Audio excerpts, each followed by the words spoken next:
I mean, fresh off the Super Bowl, just made his way back from Arizona. Look at him. He's got the tan going, looking good. I mean, were you working out there? What were you doing? Yeah, I was playing actually golf. I went out there. I had 5 rounds of golf. So, no. All good, Thom. Thanks for having me. It was a great week in Arizona.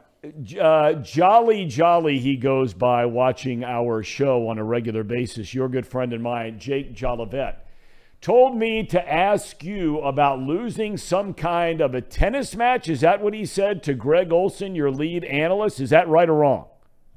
That is correct. I did lose. We did play.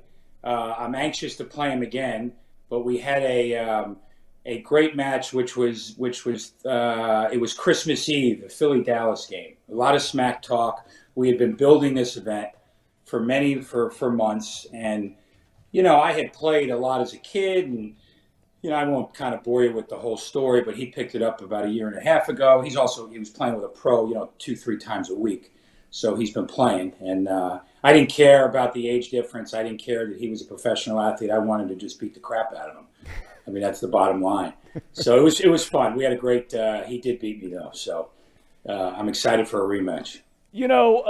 Everybody feels like, Rich, and we're going to get to you specifically and about some of the we've got some pictures we're going to put up, and because I always love to, a lot of our viewers, they're really curious about some of the things that go into putting a game on television. Before we get to that, I want to ask you a little bit about working with a new crew this year. You've been with Joe Buck and Troy Aikman for a long, long time. This year was your 5th Super Bowl. All of a sudden, next thing you know, both of them jump ship. Off they go to Monday Night Football. Kevin Burkhardt steps in as a play-by-play. Greg Olson steps in as the analyst. Everybody feels like they did a phenomenal job. You guys did a phenomenal job.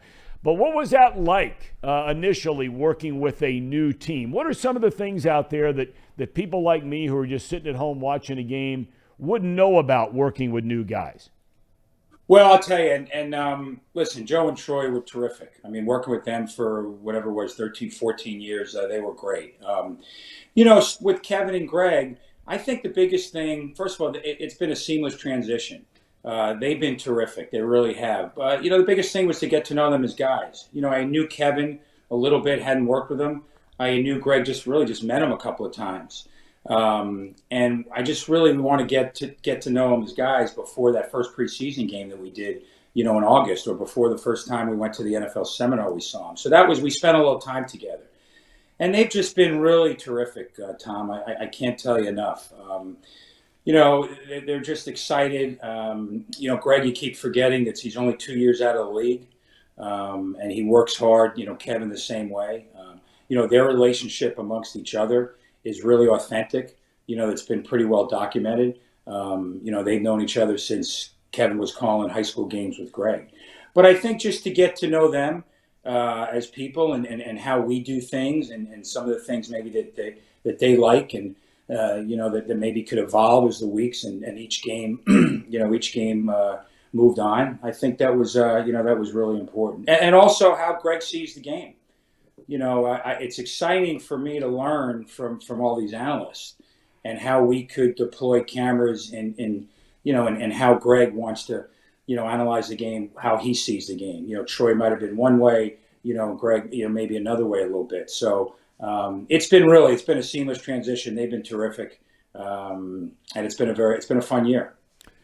Sometimes, and I'm not suggesting this was the case, but look, there are a lot of people out there, and I can't remember the guy's name. He was a great general manager for the Detroit Red Wings when they were a powerhouse years and years ago.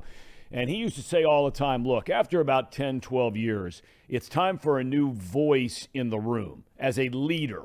He's talking about how, you can get around guys and things can become stale. I'm not suggesting things ever became stale with all you guys, producer Richie Zions, you, Joe, Troy, Aaron Andrews, et cetera, et cetera. But there has to be something that certainly is invigorating about all of a sudden having a bunch of new voices and a bunch of new faces and a bunch of new opinions perhaps in a room after you've been doing it for a while. Is that fair?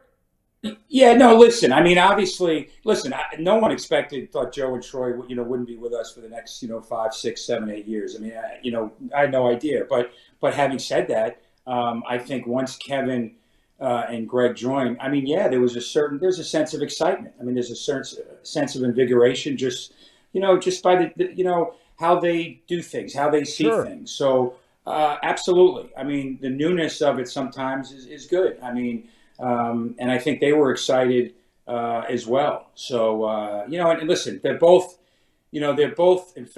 have infectious personalities. I mean, they love what they do. They always want to get better and better.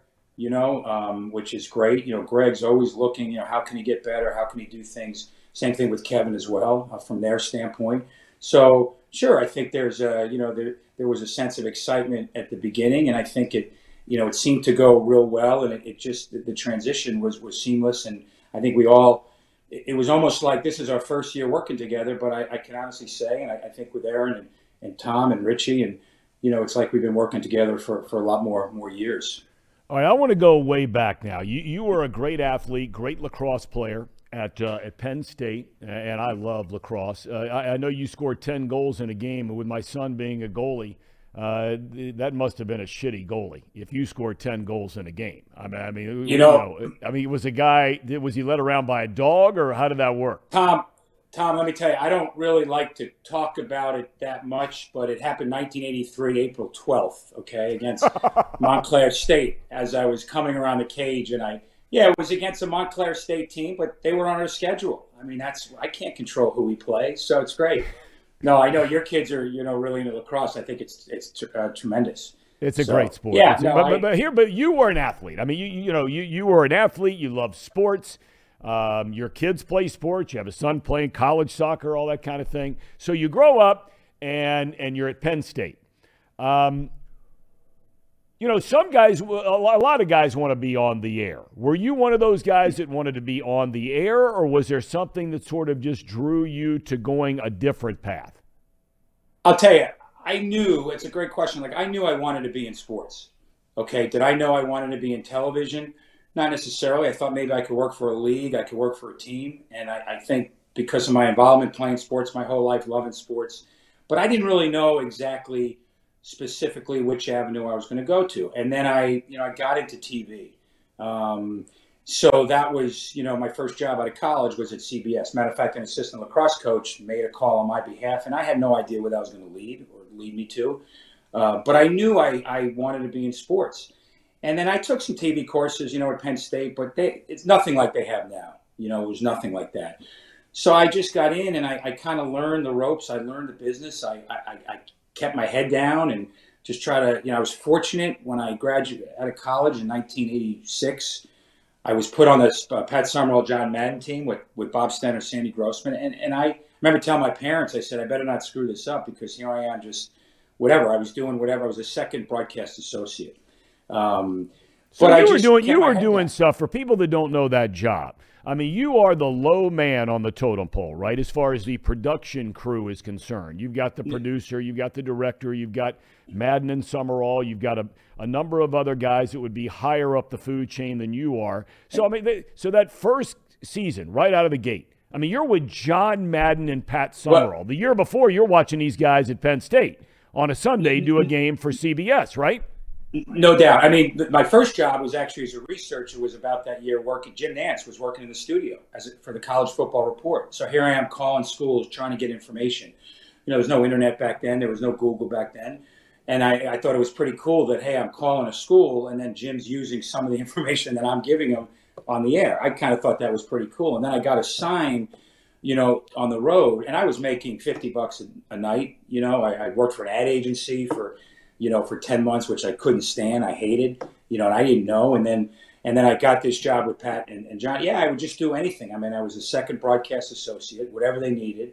But I asked questions, and I just tried to learn as much about the business at that time, when I was with them. And I remember watching Grossman as a director, and I just watched his interaction with John and how he could shape a broadcast visually by working with John. And in the back of my mind, I had no idea if I would ever get a chance to continue in the business. I was just trying to, just each day work hard. And in the back of my mind, I kept saying, boy, that's something that maybe down the line I would get a chance to do, even like at a lower level, just to sit in the chair. I mean, I didn't know, but it was exciting. I mean, it was, it really helped. And working with, John and Pat and that whole group was, it was just, I was really fortunate and I was really lucky at that particular point.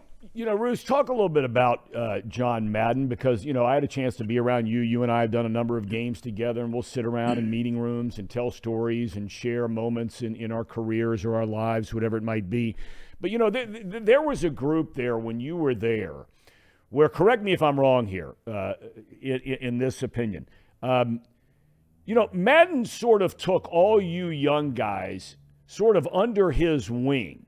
Now, he may not have been the most social, outgoing guy in the world to a lot of other people, but with you guys, I mean, you were his guys, and either you were his guy or you weren't his guy. When did you know that you were kind of one of Madden's guys? He was loyal, Thom. You're right. And I was just having that same conversation with his son, Mike Madden, who was in Arizona just literally 3 or 4 days ago. We would just always, he loved to bust balls, and he loved to, always, but we would all bust each other's chops. It was a whole group of us. And I think that he knew how hard we worked, and we got along, and we joked around, but we knew he was, serious. So he was a teacher at heart. Like, I can't tell you how much, we all learned from him. And that goes, listen, Richie Zients was, as close to anybody with him.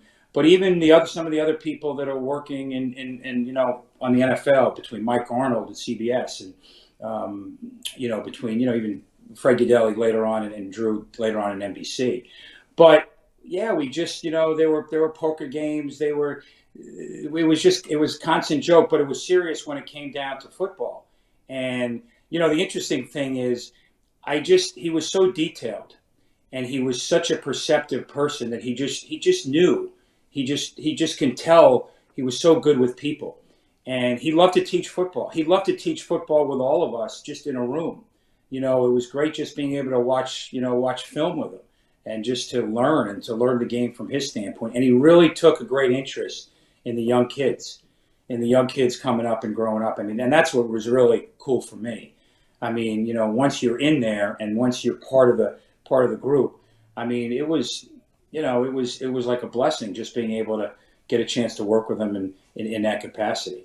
But he was really loyal, and if you were part of that group, it was amazing. And I remember working on all those old Madden shows, with him as well. And that was a whole group of us. Did you ever travel on the bus with him? A little bit. Yeah, no, I would go a little bit, like when I was living in New York City, and we were, he was living in the Dakota, in the city. So where he would keep his bus, I think was in Jersey. But if we did a Washington game, or if we did, I would travel with him a little bit, and just seeing, and I traveled a little bit with him, from city to city, just seeing him with all the everyday people. He loved it. He loved to get out, in a city in the Midwest, and to talk to the people, and to whoever it happens to be. But he loved that, and he really enjoyed it. And I got a real big kick out of it. So I was fortunate to ride in the bus with him to certain cities. Yeah. Didn't he have some kind of thing, and maybe I'm wrong on this, didn't he have some kind of thing where he met a homeless guy in New York City, befriended this guy, and all of a sudden he would drop this guy's name on the air from time to time as though the guy was some legendary football guy that most of us had never heard of? Dean Taylor. Dean Taylor was a guy that he knew on the west side, right around 72nd Street. And he would sit with him, talk to him about football. And during the course of a game, he would just drop his name. Whatever had happened, it was a quarterback, my guy Dean Taylor was really impressed with Phil Simms last week, and people would look like, who the hell is he talking about, Dean Taylor? But he would drop in his name during the course of the game. That was John. He was like an everyday person, but he was. You forget he was like bigger than life, but he was like this amazing teddy bear and like father figure. All right, so now let's fast forward. At CBS, you're doing Olympic Games, right? If there's one thing, tell me one thing about covering the Olympics that you'll never forget, because that is without a doubt far more unique. I'm not saying it's better, but it's far more unique than doing our typical sort of American sports that as young people we follow, baseball, football, basketball, whatever it might be. When you go in the Olympic Games, you're getting assigned to fill in the blank, and all of a sudden you're like, what am I doing here? Right. Listen, in 92, in 94, 92 was in France, in Maribel, where the hockey was, in Albertville. And then 94 was Norway. I was assigned actually hockey, which in some ways for me, and I was with Richie Zients, I was with Sandy Grossman, I was with Doc Emmerich and John Davidson and Mike Eruzione. Mike Eruzione, who to this day would tell you if he didn't score that goal, he'd be flipping pizzas at Domino's, or, you know, he's the greatest guy. But they were great people. I mean, they were great people. And it was a great event.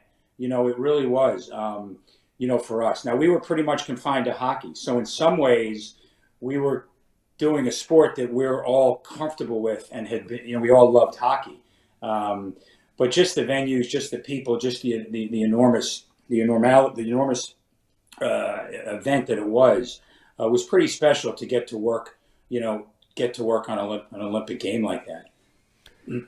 Okay, so now you know, and I tell this story all the time. I'll never forget as long as I live when I get a phone call from my agent at the time, and I'm announcing the Chicago Cubs games. And he calls me one day, and he says, hey, Fox wants to talk to you about potentially broadcasting NFL games.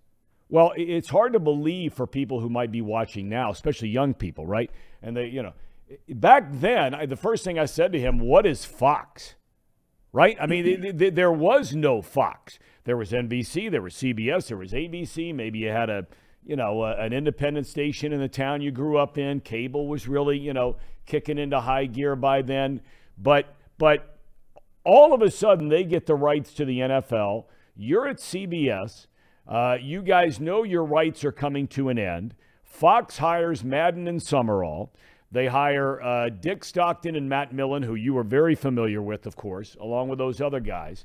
What was that move like, the uncertainty of the whole thing and basically a network showing up out of nowhere? It's a great question. You know, John Madden called it Fox Sport, you know, at the time because Fox only had football at the time. And I remember, you know, Ed Gorin talked to me and he had asked me if I wanted to, you know, be one of the production guys to go over there as an associate director. Okay. And I was at CBS since 1985, 1986, since I graduated college. So I didn't know where it would potentially lead me to. And I ended up, you know, CBS still, listen, they lost the rights in 94. So that was a huge deal, but they did have all these other properties. But when I said, you know, I made the move to Fox as associate director, and it was, listen, they took so many, you know, good talent as far as from, you know, on air and also, you know, behind the scenes. Bob Stenner, Sandy Grossman, you know, they also, you know, went over. Richie Zients went over. You know, they all went over to Fox. So it was really it was a blessing in disguise for me, because for me, had I not made that move to Fox, I mean, the people doing what I do now, they're still at CBS. You know, I have no idea if I would have gotten the opportunities that I got now. But the nice thing is I went over there. I became Pat and John. I was back with Pat and John as their associate director and working back with Bob and Sandy.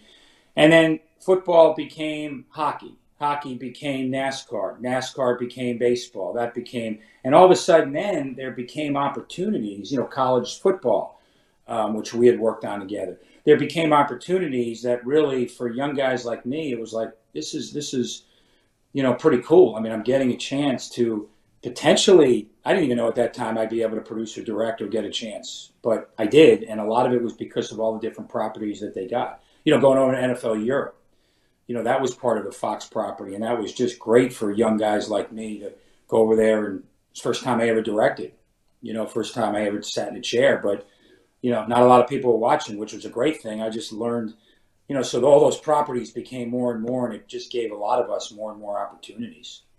You know, the people may not always know the name of the producer and director of telecast, but look, it's no different. That first time you sit down in a director's chair, and we're going to put up the picture here shortly, but basically, you know, for all those years, the jobs you're doing, you're on the quote-unquote back bench, second bench.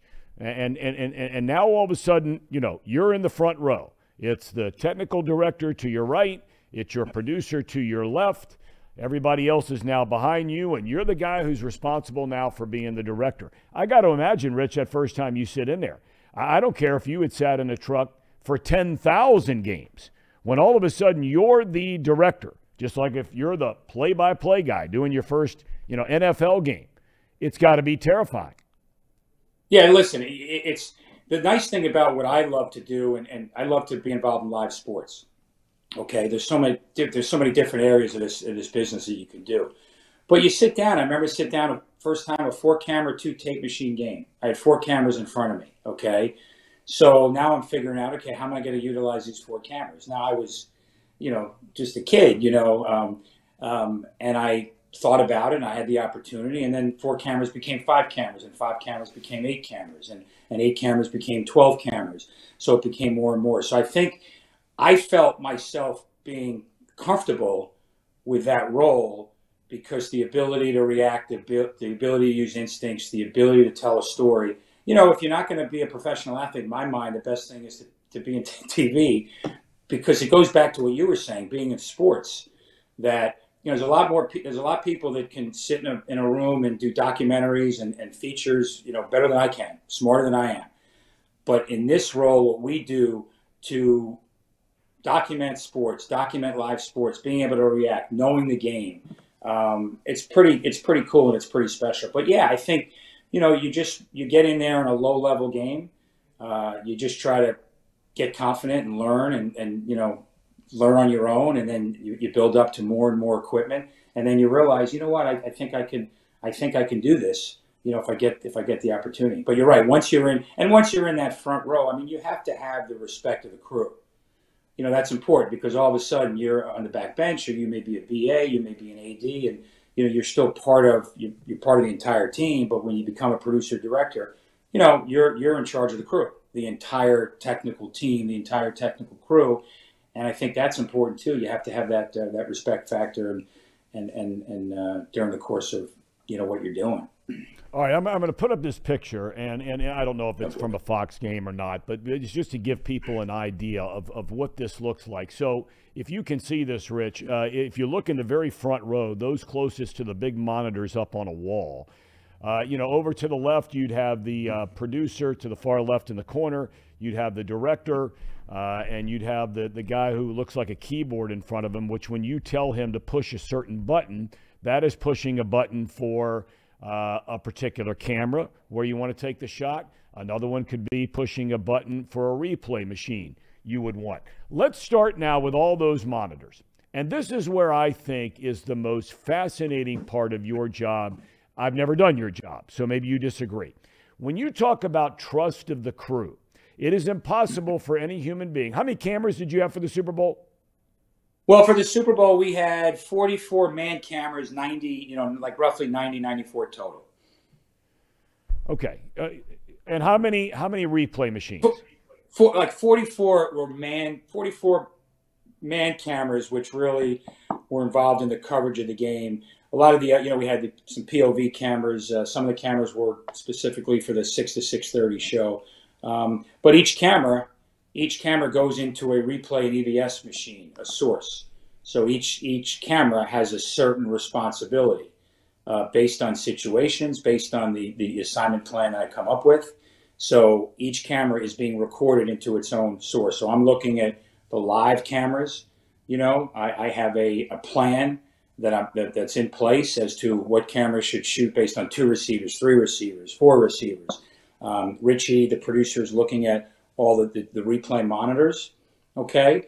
And it's a team effort, I mean, basically, during the course of the game. I'm involved in the live pictures, the live cut of the game, making sure that the assignments are correct, making sure the framing's right, and Richie's involved more the content, the overall content, and the replays during the course of the game.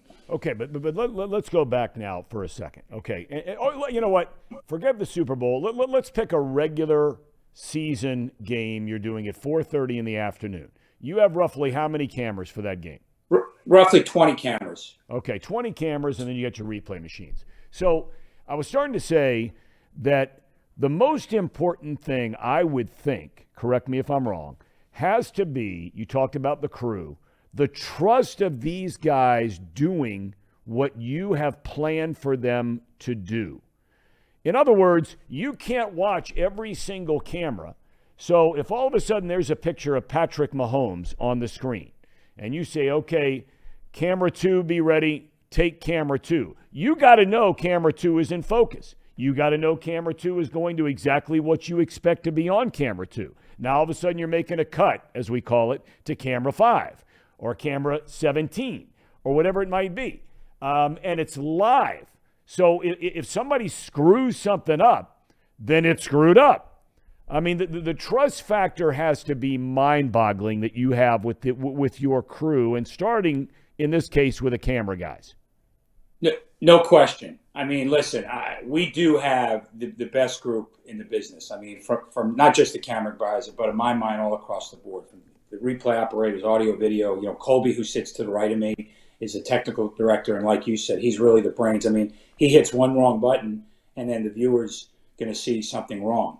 So I think it's all part of a team. And you're right, there is a real trust factor. You know, the biggest thing with all of us, if someone asked me the biggest thing about being a good director, a good producer, is really the ability to listen.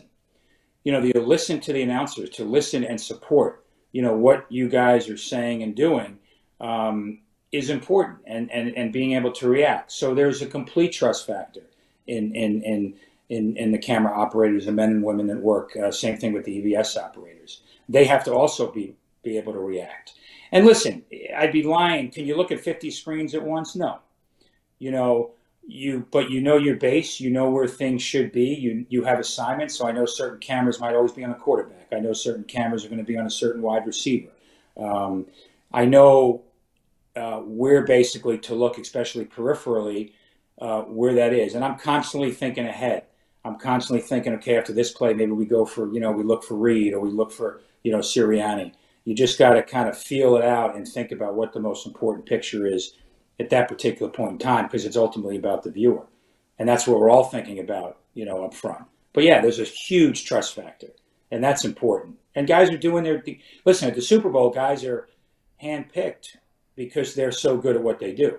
And even during the regular season, we get our certain core cameramen, and they're core because there's a trust factor. And I trust them, and that's a huge part of it. And then there's the replay. Okay, so when you're sitting at home watching a game, and Joe Burrow throws a ball down the middle of the field, Jamar Chase leaps up between two defenders and makes this incredible catch at the 5-yard line. We saw that in the AFC Championship game. That's just a play that comes to mind. Random play, it doesn't matter who. Okay, you've got your camera guys that are responsible for that. But when you put them up on the screen, because it happens so fast, multiple replays, you've not seen these replays. So are there times where a guy will say, in your ear, one of the replay operators, Roos, I got an unbelievable replay. Well, there's a trust factor with, like, Richie, for example. Richie knows the urgency. So what happens is the EVS operators are talking to Richie, and they'll get in my ear also, at times. And then it's happening really quick. Richie knows, he's saying, we're going to, because he also knows where the isolation of a receiver is, for example. He also knows, and the operators will sell, because a lot of big Thom, what we really preface and what we really strive for is all the emotional shots, all the emotional pictures. We have these camera operators with these great lenses.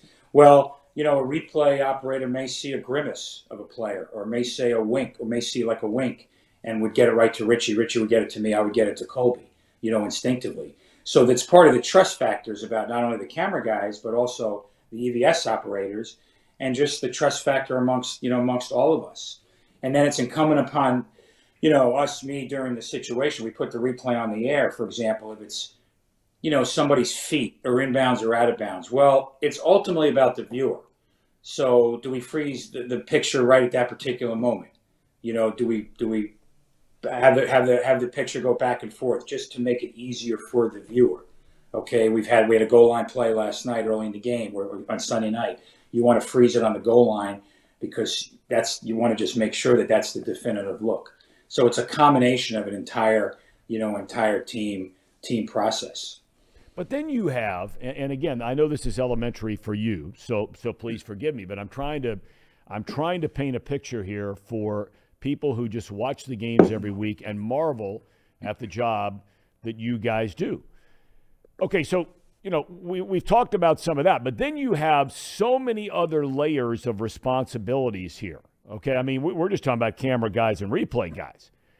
And then you got audio guys, right? Where whether it's a great hit on the sideline, or whether it's being able to pick up the microphone of the quarterback, changing the play, the old Omaha, all that kind of stuff with Peyton Manning, right? And having to manage, you and the producer, Richie Zions in your case, having to manage just now another layer, the audio. And we haven't even gotten to graphics yet. Yeah, no, it's all part of it. And it also ties to the announcers. It ties to Kevin knowing when to lay out, okay, when you want to hear the cadence of the quarterback, okay, prior to a snap. So we all have to be in unison. Butker he just hit the upright yesterday. So on Sunday. So, we made sure that we wanted on a replay, we want to hear that sound, to hear the doink off the crossbar. So there's, audio is a huge thing. But sometimes when commentaries, is talking over, sometimes that audio, say pre-snap, you want to make, and Kevin does a terrific job of laying out when that situation happens. But it is true. I mean, because you want to mix in, the audio is great when we get the great audio, but when guys talk over it, then it just becomes less effective. So it is. I mean, and they know when to, ramp up the crowd. They know when to, the crowd comes down and the quarterback goes up. And, Jamie McCombs, who is our lead A1, has been with us now for a couple of years. He understands. But it's a huge operation. It's the audio down on the field. Aaron and Thom do a great job, such a terrific job, when we open them up, when we don't open them up. They're hot all the time, to us. So they'll feed us information. So it's a constant battle. It's no doubt about it. It's a constant battle. When it comes to the fine line of statistics, and you can go ahead and tell Erin Andrews back there I said hello. She's probably calling you to say, good morning, Luce, wondering how you're doing. Tell her I'm sure she's asking about me for all I know. That's a landline. That's some sponsor advertisement. I apologize. No, that's okay. So where was I here?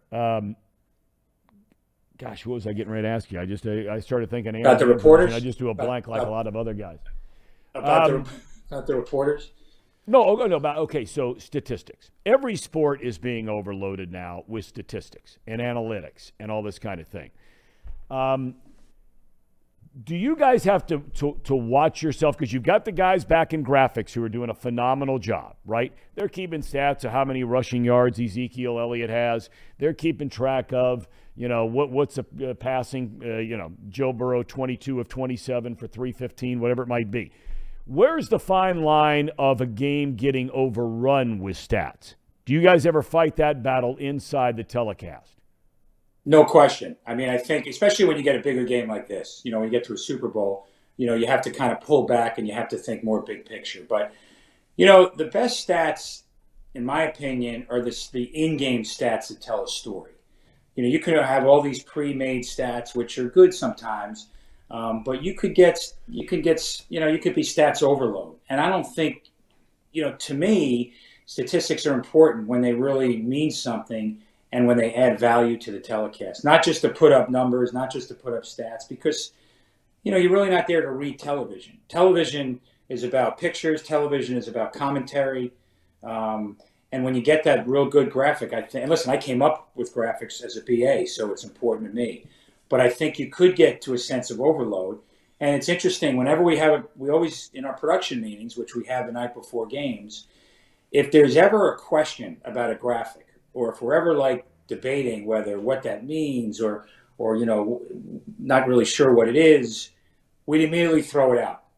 Because if the viewer can't make a graphic, if they can't understand a graphic within 3 or 4 seconds, it doesn't mean anything. Because ultimately you have to think about the viewer.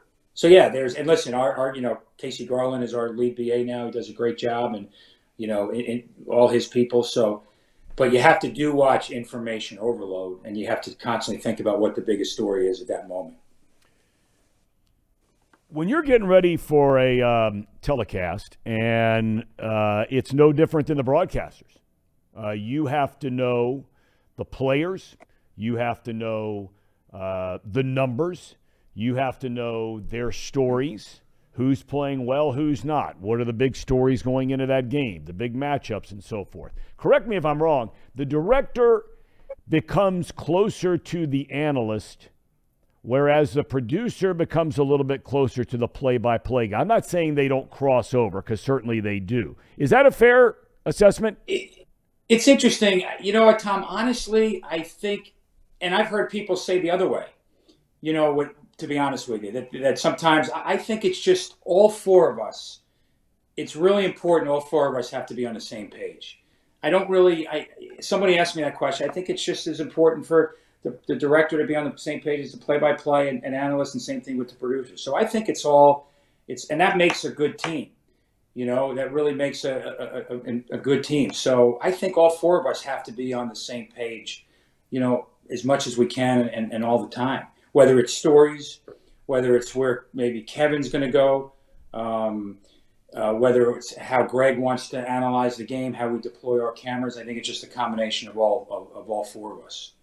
Some of our, viewers wonder, and they'll ask a question, the Super Bowl. Now, there's a lot more going on, obviously, around a Super Bowl, but your normal, preparation occurs during the week. You fly into a city on a Thursday night most times, and Friday morning you're going to meet with the home team.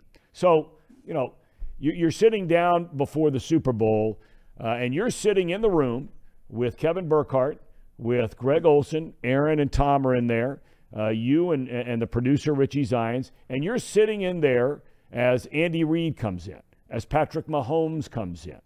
Those meetings, used to be, I think, especially the more you saw somebody and they knew they trusted you, they would tell you a lot more stuff. Are you finding that guys are still willing to kind of open up about some of the things that are going to go on, or are things much more close to the vest? No, I think they're pretty good. I mean, listen, I think it's all about relationships, and I think, they obviously they love Troy when Troy was with us. With Greg now, they really, Greg's 2 years out of the league, and there's a legitimate trust factor, and I think it becomes trust. And a lot of times, Greg will kind of confirm what he saw on film and kind of bring it to talk to the coach in a certain way that he's kind of just confirming what he thinks. But these guys they've been all really, really good with us. And I think those meetings are important, just little nuggets that you can potentially get. I think it's really important. Like, I'll give you something from Sunday. We had talked to Sirianni, and Sirianni, he had just mentioned that, he likes to listen to the Whitney Houston, the anthem. Okay. Before the season. Sure. Kind of like an inspiration. Well, I kind of jotted it down. And then, I had one of my camera guys, stay on Sirianni during the course of the anthem. Turns out he was in tears. He was really emotional. But it was just like a little nugget, like a little note that, had I not heard that, we may have not treated him, we may have not stayed on him that long, because I'm not saying we knew he was going to cry. Obviously, we didn't know that. But it really came from that meeting, that we had. Well, I mean, that's one of the shots that people are going to remember forever. And I mean, as a director, that has to feel, I would imagine, the same for you. A shot like that forever is going to be, remember. It's like, I mean, if I go to Yankee Stadium, and I mean, before every game, they're playing that replay of Jeter and my call flipping the ball to home plate. I mean, that's something that just, you're lucky enough to, quote unquote, hit it. There are a lot of misses in there, but when you hit it for a director, that's got to be a shot. What's another shot besides the Sirianni shot? one or two other shots where you look back and you think, man, we hit that one and that was really cool. Well, listen. Like I think we had a lot of the emotional shots, during the course of the game. For Mahomes, for example. Okay, obviously Mahomes went down right away. Okay, now we stayed right with him. I saw him get up limping, so nothing else mattered, but Mahomes at that particular point. So he was limping. He went back to the bench, and obviously we followed him. We stayed with him. He had some really, he had some grimaces on the bench. He put his head down to his coach, or to his trainer, excuse me.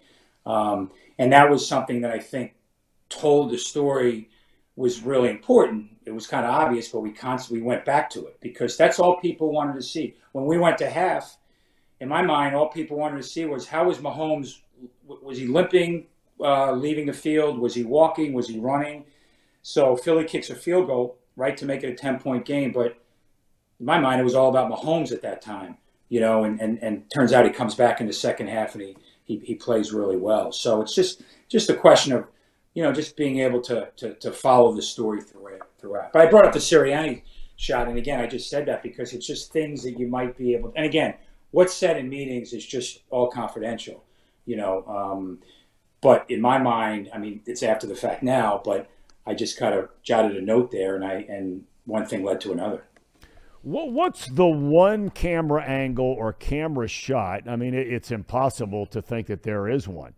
But, the thing that seems like it becomes a big deal almost every week in the NFL, you can't tell if a ball breaks the plane, okay, just as an example. Is that, you started nodding your head, is that the shot that universally is missing inside of telecasts on a week-to-week basis, whether you're the number 1 team or the number 7 team? Thom, I'll tell you, you could have 22 bodies, 20 bodies on a goal line play, and you can have 50 cameras, 40 cameras, and there's so many bodies.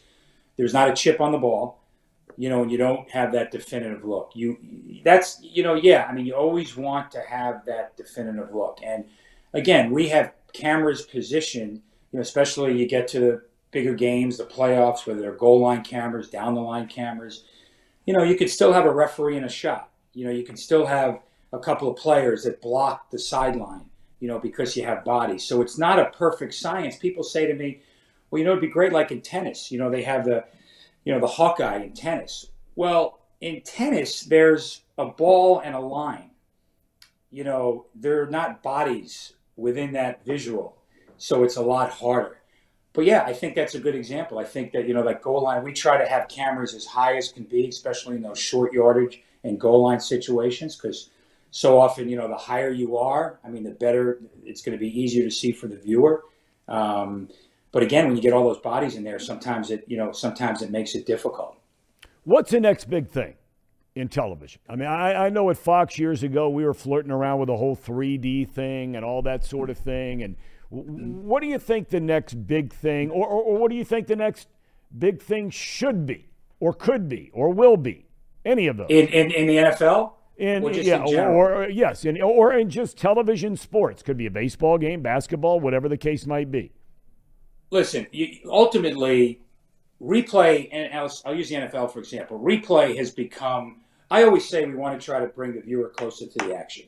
Okay, and I think for an NFL game, they're probably better watching it at home in some ways because, with the commercial breaks, but they see all the high-speed cameras that we have, all those emotional type of shots. But ultimately, replay has taken over in some ways. So people will, some people say, well, it's TV's not really, TV is involved in a sense. They're not responsible, but they are responsible because those are the pictures that you're seeing. So like I mentioned, a chip on the ball. That's something that I think that should happen because that's just, that's a potential scoring play. That's a potential first down. And, that can really help determine whether somebody, crossed that goal line. So we're always looking for, those. And listen, technology evolves. We've tried what are called, Tommy, 8K cameras, which can blow up the picture even more. Sometimes they're good, sometimes they don't. But the speed of the replays, too, is important. We're working in live games. We're working in live environments. So whatever the technology is, it has to happen quickly.